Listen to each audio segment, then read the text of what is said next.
Yeah, it's going to be interesting to see. A very dominant, like I said, like you guys have been pointing out, Vendetta, new name, but a lot of familiar players, if anybody has been following the North American scene. On the opposite side of that, the Valley. Does superstar team equal super synergy?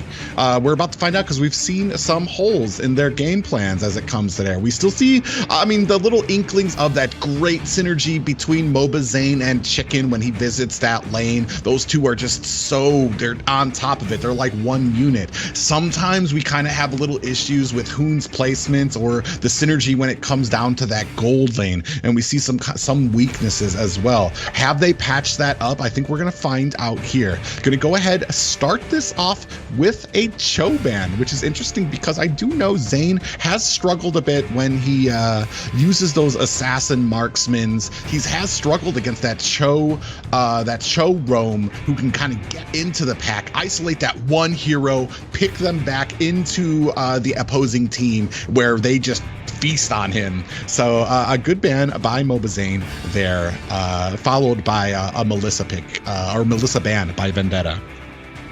Yeah, so I think if you're the Valley, you know, since you're a first pick, priority pick, you want to go with something the safest. And off the bat, I'm assuming if it's not going to be banned out, I could see them picking up a Paquito because, again, this is one of the heroes that is very flexible.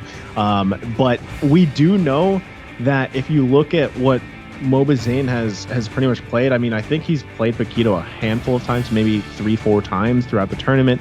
At the same time, I feel like when you see Mobazane as a jungler, it's mostly he is more comfortable on those tankier, I would say safer jungle picks, and then he relies on the team to kind of revolve around that, right? He is more focused on grabbing those objectives, and I feel like, again, when he was here in the Philippines, that's something that he really learned, was that objective-based fighting.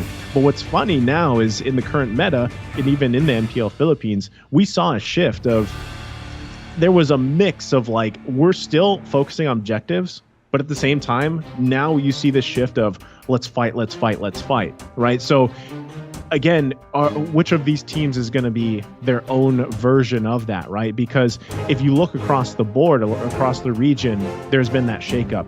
Even in other regions happening their finals right now, off the top of my head, MPL, MY, man, if you watch those games, they are action-packed. Same can be said about Indonesia. So the Valley, I feel like, takes both of those worlds too, and there's a lot of influence for both these teams, but I feel like the Valley specifically, when they try to veer into that let's fight, that's where you see those weaknesses that we were talking about. That's where you see that out-positioning, being out of position, sometimes some of that tilt, some of that frustration showing up in the Valley's play. Have they fixed it for this series? Hopefully they've taken the time to work on that and adjust, because Vendetta, like Dave mentioned, man, they sent the Simpsons packing, right? And they've sent all these teams kind of packing in a somewhat of a dominant fashion. So I feel like Vendetta is just one of those teams that you really have to be careful with because of the dynamic that they play with. Just watching the previous games that they played in the tournament, I mean, I think even versus Team First Blood, they swept them, right? It was a 3-0 sweep. And just the way that they play and the pace from the jungle, that's when I want to see that contrast between the junglers. How does that start? And then, of course, roam leading into gold lanes. Those are usually that kind of transition, that hierarchy that we see from game to game. Yeah, interestingly enough, you pointed it out, the Valley very comfortable kind of farming, taking advantage of how well Mobazane farms. That's where he shines right now. He's got a lot of skills, but like you said, did learn in the Philippines. Tank meta was a little stronger when it came to that, and he's learned to kind of farm his way up. The Valley kind of waiting around for that 6 to 7 minute mark before they actually just start snowballing and taking advantage of their composition. So maybe a game plan for Vendetta, see if they have that aggression, if they can put on the pressure early game, take advantage of possibly a little gap in the synergy from the Valley. We're gonna find out. But with the current bans, leaving open Valentina here, which has been very interesting, which has been interesting to me as well, because I've seen matches where Valentina is completely ignored and doesn't even make a ban, doesn't get picked here, but the Valley going to go ahead and prioritize that. I still think she has a role to play, especially at this high a tier where people can so utilize that mobility that she has, the damage output, and then of course that ultimate IMU to be able to take basically it changes the landscape of the battlefield, where you have to consider what ultimates you're giving to her, what you're going to allow her to kind of, whatever you have in mind for the Valley, you're going to have to worry about that coming back at you. Well, they've already got to worry about that feathered airstrike coming back out of them, right? Because I think if, you know, looking at the stat sheet here, again, thank you for this. Private, you do an amazing job putting all this together. But the thing is like, I'm pretty sure Mayhoon has played Valentina once. And when he did, he got MVP. He had like a perfect game. I don't even think he died at all. So on top of that, you round this out with a Faramis, right? You can actually interchange these two, by the way. You could play a Faramis mid. You could have a Valentina roam if you really wanted to. You could interchange them in any way that you want, that we've seen other teams do. Now, I'm assuming this is going to be Hoon on the Valentina. We'll see, though, how that plays out. But those two alone, I mean, there was a time when it was completely OP. But I feel like now with some of the minor changes, it's not as OP. But again, if you're Vendetta, how do you work around not only giving up one of your ultimates, but also the Cult Altar? And I remember debates about this, you know, what is the best tool to handle the Cult Altar? Everybody had their own opinions. I mean, that's the truth, though. When you have a Cult Holder across from you, you do have to have answers for that. And, you know, what is the answer for Vendetta there, right? Because they're going to want to be playing around that and working around those ultimates alone, plus one of their own, right? So that's something to really keep in mind for them as we see this first phase already pretty much done for both teams. Yeah, and that's an interesting point as well. I mean, they have the setting potential on the Vendetta. You still have that Numenon Blast. You have that Feathered Airstrike. You've got the damage from Pogi on that Belmont. So the potential is there. But on the opposite side, you've given up.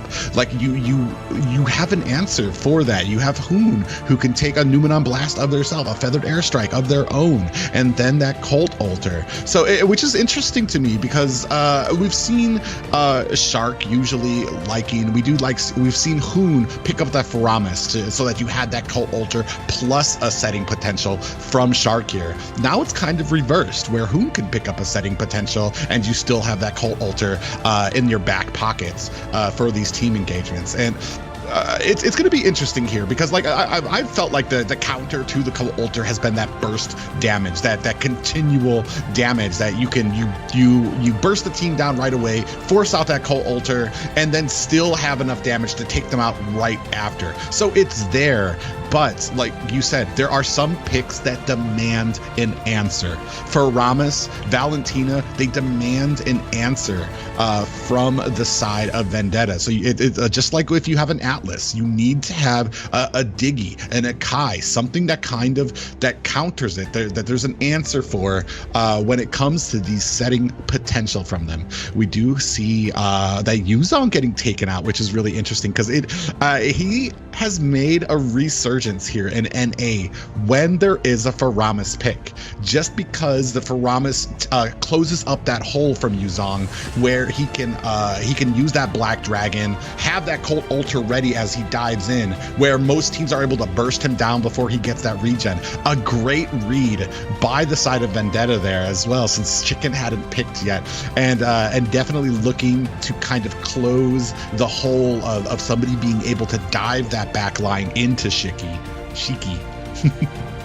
Yeah, and I mean, you made great points there, right? Yuzhong definitely has been pretty scary, and again, in a global environment, I mean, he's being picked a lot more now because he is a great answer. And I was just gonna say, what is that marksman pick gonna be for Vendetta? There it is. It's the 1/1, right? So, which I think same thing. It can work really well, especially because you're protected with a Lolita. I feel like the one great thing about Vendetta so far is they do have somewhat of that tankiness if they can get there. Because the thing is when you have that combination of the Faramis and the Valentina, most often than not, they're going to be looking to just start fast, start strong, right? The hard part here is if you can actually utilize the Feathered Airstrike yourself for Shiki, because there you go. The Phoveus is locked in. I feel like there's going to be a little bit of a difficult time actually finding the right moments or those setups for the Feathered Airstrike for you to provide that early damage that you're going to, that's your job here, right? Because you got to give time for Wan. This also kind of solves that, right? You're going to have a Fanny locked in here. And I know a lot of Fanny fans are out there. And this is a great tool. It's a great tool to have on a team. The damage is obviously there, but at the same time, the downside, the risk reward of a Fanny pick is if you lose your blue buffs, you're kind of just what's the term? Walking Fanny, right? You're going to be a walking Fanny. It's going to be difficult to get the steel cables out, man. And so you really, at this point, not only do you want to allow something to deal with that Cold Halter, with what the Valley's thrown at you, but at the same time, you got to protect your Fanny now. You got to make sure that, hey, the blue buff's here for you, take it, and then unleash, right? That is going to be kind of those boxes that Vendetta has to check here for game one. Yeah, I do like the Phoveus pick up there, especially in an answer for that Wan. Even in the late game, just able to rain down so much damage. It's going to be interesting to see how they go into it. We are starting off at game one here, though. The Valley taking on Vendetta to see who's moving on in the top bracket. And I know fans, this is what the match that a lot of people came here to see. Yeah, I mean, this is a crucial match to say the least, right? They're fighting for that first grand final spot. Not only does that come with its own, triumphs and tribulations, the fact that you will be possibly the team to represent NA in M4, which is, obviously everybody's goal here. And to say too that, you're a champion of the NACT. This is where it all starts up here. And at the same time, you can say too, whatever team does get defeated here, at least they have another shot, right? At least there's a potential there to crawl back into the grand final. But still, I think a lot can be said for teams that fight in the upper brackets, the upper bracket semifinals. They have a lot going for them. And at the same time, it does show just how the game plan, how strong they can be with whatever composition they're playing with, because honestly, the Valley, they've showed, I don't want to say a different team comp or style each time, but for the most part, they've shown something that their play style is very, you could call it out. This is the Valley, right? And a lot of people, that's what they like to see. So that's what I want to see from Vendetta personally, because the Valley has coasted up to this point. Now I want to see Vendetta to actually kind of be that roadblock for the Valley. Like, you got to get over us and see how that outplays here.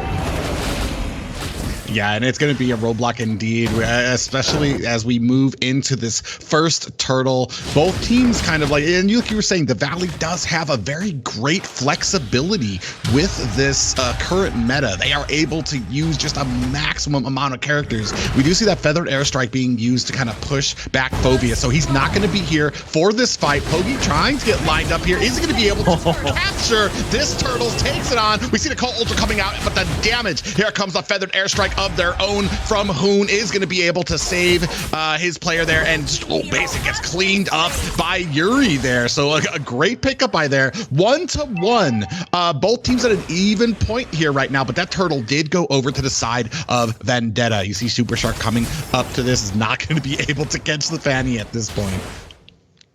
I love it. I love that, Poggy captured, like you said, the turtle's like playing Pokemon here, right? Is able to grab that turtle, secure it for the team. Basic did grab a kill. I believe that was the 1v1 fight on the top side. took out Yuna, but then Yuri able to come and get a kill. That is going to be crucial though, because again, you want these early kills on this Fanny as much as possible to set that kind of jungle pace going against, you know, MOBA Zane here, because they're both actually going to be packing damage early on mid game. But again, if Yuri's able to grab that early setup, that's going to be beneficial for them. Yeah, you see that Numenon Blast coming down, and pretty interesting there. Super Shark did come in with that Shadow Stampede, dragged Leo. Might have been a miss, or just might have been not the plan you wanted, because that put Yuri in a great position for his Numenon Blast to land onto Hoon. So we need to be very careful about how we're setting up these pulls from that that Shadow Stampede, because you don't want to be taking roams and putting them in the middle of your pack or putting them to your most vulnerable players. Hold up. I just realized too. See, this is my morning brain working here. Yuri's not even jungling, right? Like, when have we seen this with Fanny? I mean, also rolling just what lane is he in? He's playing XP. Is that XP Fanny? Yes. XP Fanny. Okay, hold on. Numenon Blast bamboo set up here. Cult Ultra comes out, but down comes the Feathered Airstrike. Basic gets taken down by Yuri there, followed by Pokey getting taken out as well. They might be in a little bit of trouble here. Here comes the Demonic Force onto Leo. Does catch a kill for Fried Chicken. This is going to open up a great position for the side of the Valley, but up at the top, you do see Yuna and Yuri able to go ahead and answer that, counter it with a turret of their own. So I almost want to say that this kind of goes in the favor of Vendetta, since they have opened up that map, but cost themselves a death and a turtle. So has this happened? This must have happened before with Yuri. I think maybe he's played XP Fanny before. I'm just not used to seeing it myself, right? But so far it's working out. It allows him to pretty much roam the map as much as possible and not just have to sit there and fight, you know, Phoveus. Yeah, but ladies and gentlemen, we do have an offer for you guys. Tag a friend on Facebook or type hashtag NACT fall season in the NACT esports Discord or on Facebook for your chance for a unique gift code. We do see a little bit of an action happening here. Numenon Blast coming down, Feathered Airstrike down, MOBA Zane able to take out Yuna, and we see Theo with his own Numenon Blast does not connect, and they gotta walk. You do see that the Valley's able to walk away with one kill of their own. It is 4-2 right now. Gold still tied. I do like that Vendetta still keeping up the farm, especially with Pogi on this Belmont, keeping it up even though they are starting to kind of slip a little bit behind when it comes to the kills. If Theo had the flicker there, that would have been a perfect flicker Numenon Blast setup. And not sure if they would have been able to capitalize off that, but a couple members of the Valley were low. So it could have been a different story there, but you know, the Valley able to come out on top of that now, still as everything's going to kind of come into place here, simmer down until I feel like that next turtle. Oh, what a bait, though, as you do see that Numenon Blast coming out and the Feathered Airstrike as well, trying to put on the damage, but unfortunately, Vendetta cannot capitalize on it. I love the play there, but MOBA Zane taking out Yuri up at that bottom second tier tower there. Yuna trying to put on the damage onto Shark, who's going to try to clear up this lane, and Shiki gets taken out by MOBA Zane as well. It is 6-2, and this game starting to edge ever so carefully as we head into the 7-minute mark. We talked about this before. This is when the Valley likes to kind of start putting on that gas and pedal to the metal. Yuna taking a whole heap of damage. And we do see Fried Chicken going in. Pokey able to take out the turret. The Numenon Blast comes down right now, but MOBA Zane picks up the kill onto Theo right now. It is a 7-2 game, a 1K gold lead for the side of the Valley. Man, it just, I mean, and just like that, in what, a couple minutes, things kind of just turn in favor of the Valley, like even more. I mean, things were pretty even, but in a matter of a couple minutes, now the gold lead is there. The kills are there on the right people. MOBA Zane getting 2 massive kills for himself. Again, this makes me wonder, you know, the Fanny side lane pick, right?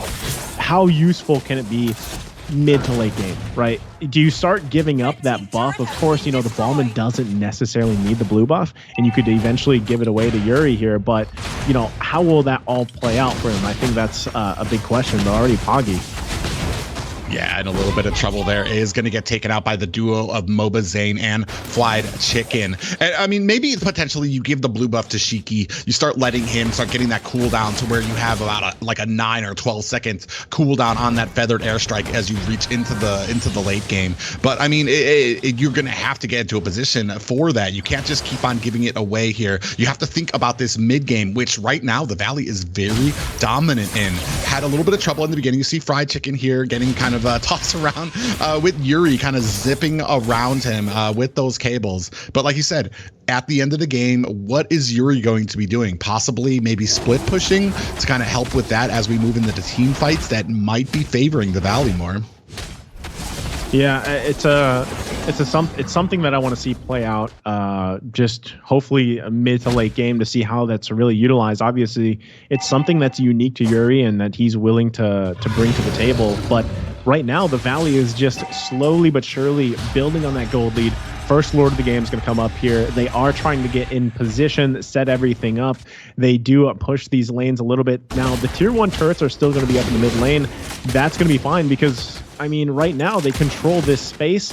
They have that little bit of an advantage. I don't think there's going to be any contest for this first Lord of the game that is secured by Basic. So the Valley takes it, but here on the top side...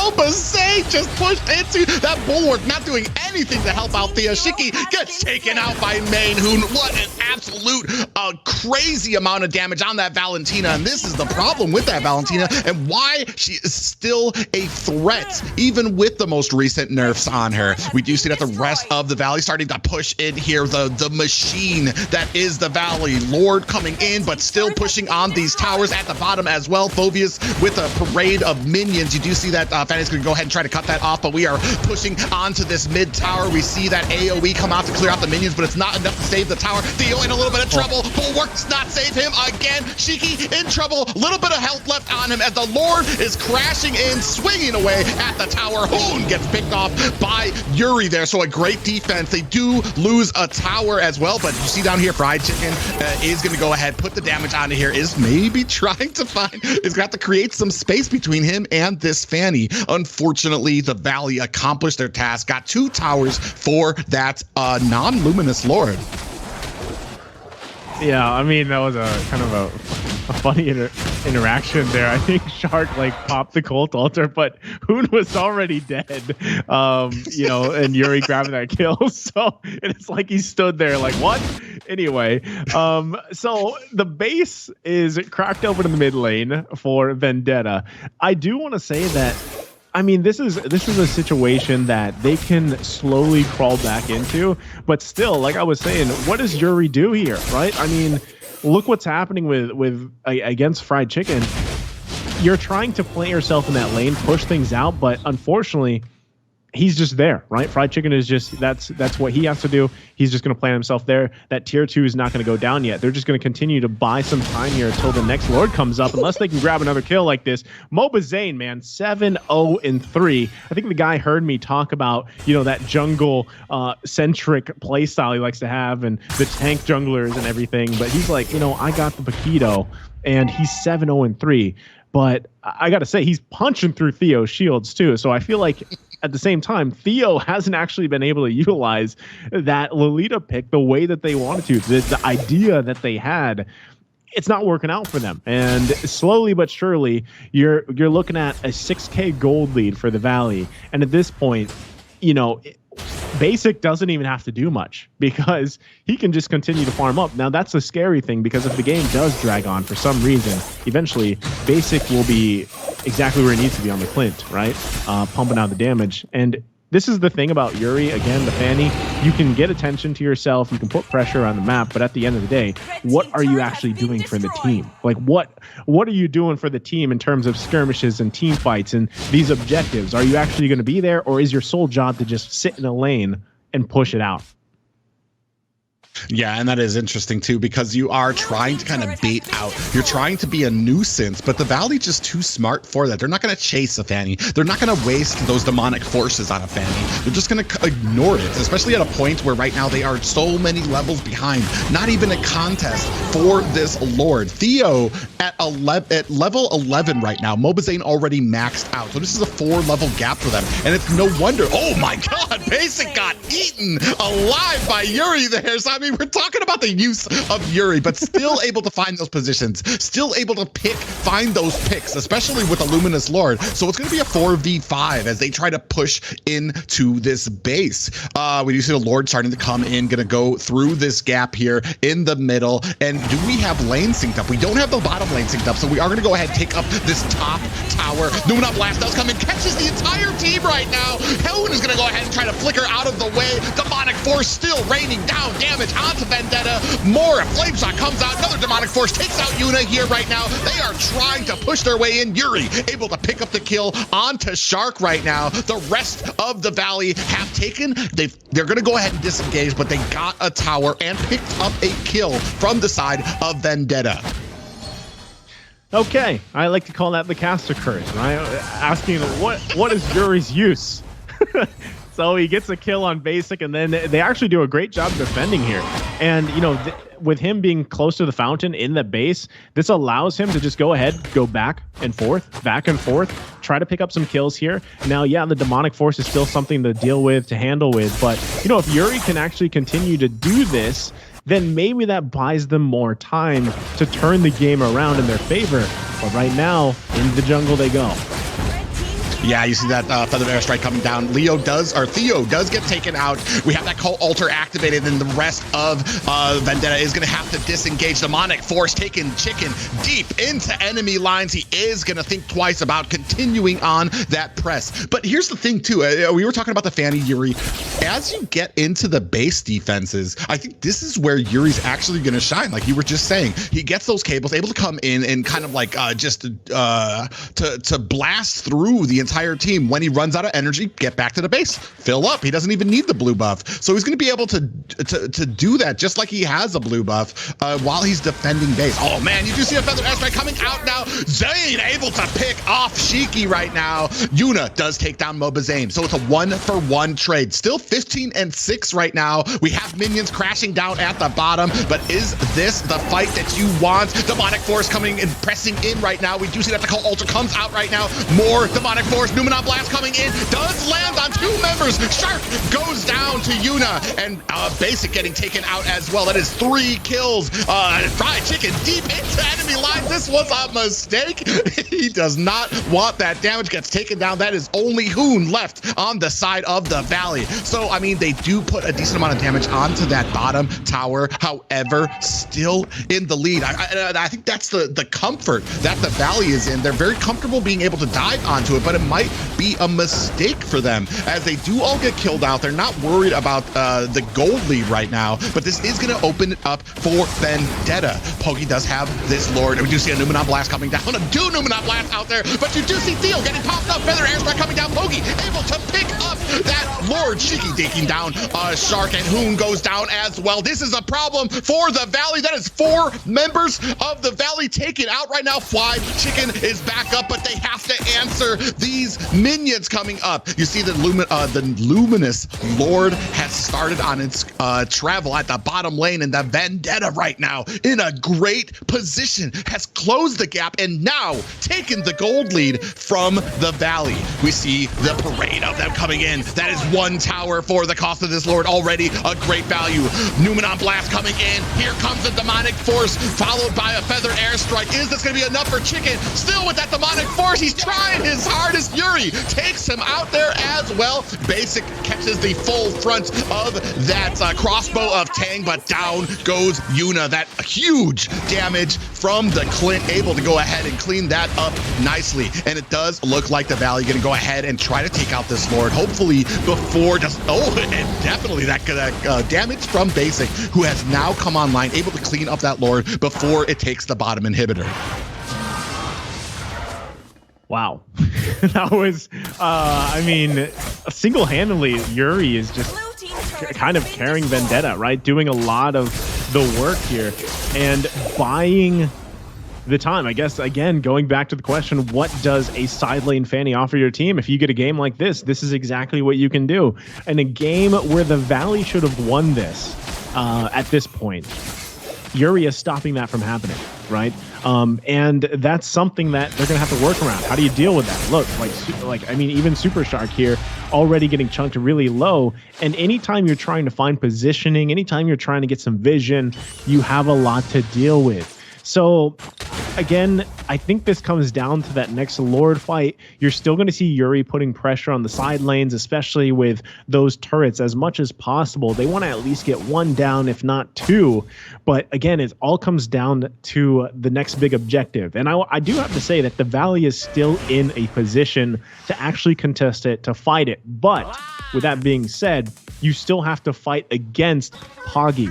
Even if he struggled early on, at the end of the day, all he has to do for the Lord fight is drop down the lethal counter, have the retribution. If the timing is there before Mobazane, you come out winning, right? And so how do you have that advantage if you're the Valley? Well, you put pressure on Poggy. You try to zone him out, or at least force an issue where he's not going to be able to pull that off. But at the same time, how do you do that if you've got Yuri Beyblading all over your team, right? That's something that they have to work around. And at the same time, the thing about Yuna is Yuna actually same situation. The whole team on Vendetta was struggling. Yuna didn't have any kills for a while until recently. So eventually Yuna is going to be online, if not already, which would set themselves up for this fight. There's the Malefic Roar. That's what I was talking about. Eventually, Yuna's going to have the damage that they need. So now not only do they have to worry about Yuri, Yuna's got damage now. So here we go. Let's the Lord fight.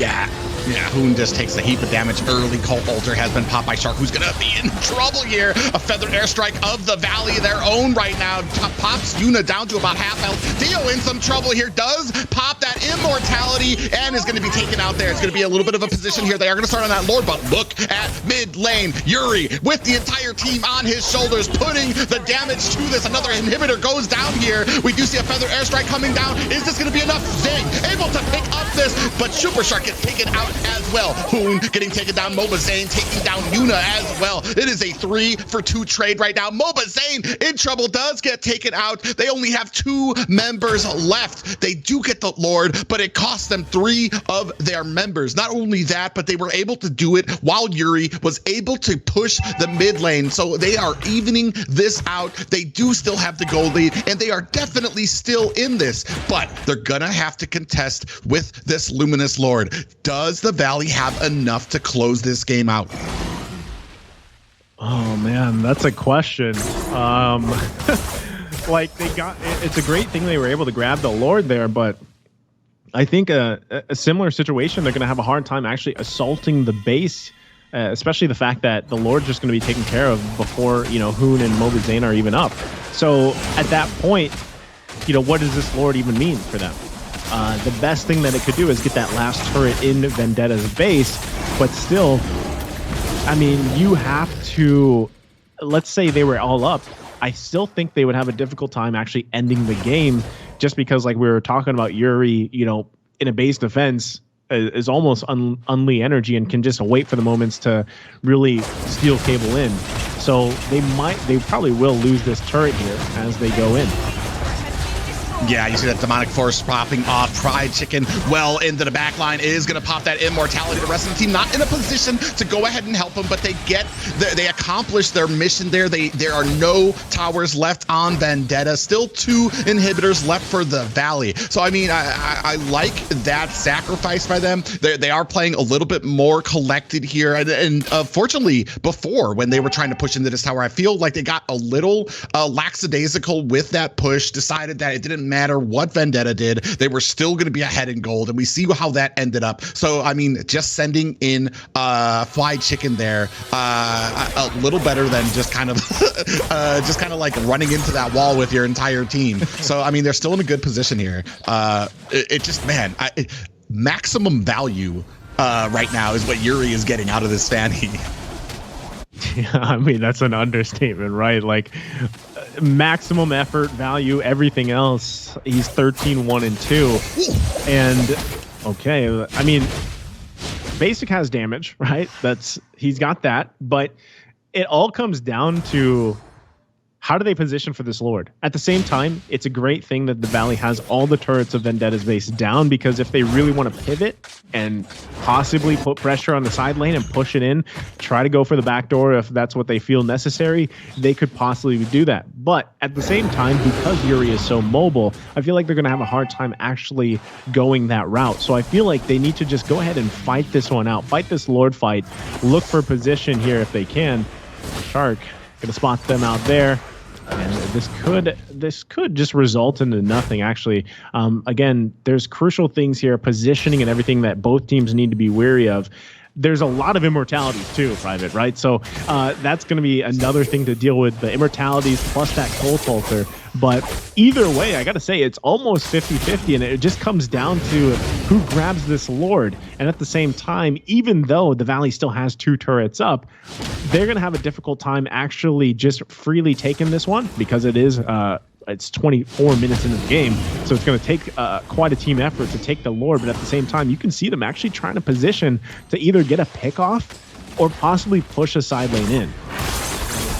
Yeah, we do see them coming down onto this blue buff. That Demonic Force is trying to chase out Fanny. Meanwhile, Mobazane trying to bait out this Lord. It's interesting that he's baiting this out without the team actually there and present. Hoon is going to go ahead and help him cover Theo. They're not even going to go ahead and put the damage onto him, but you're going to have to worry about that Numenon Blast coming. You do have a flicker on the Theo, who does land, and Mobazane able to pick up that Lord. We have a brawl here at the Lord Cave here. Yuri coming in, fly chicken with that Demonic Force, does get taken out by Yuna. The rest of Vendetta is on the chase.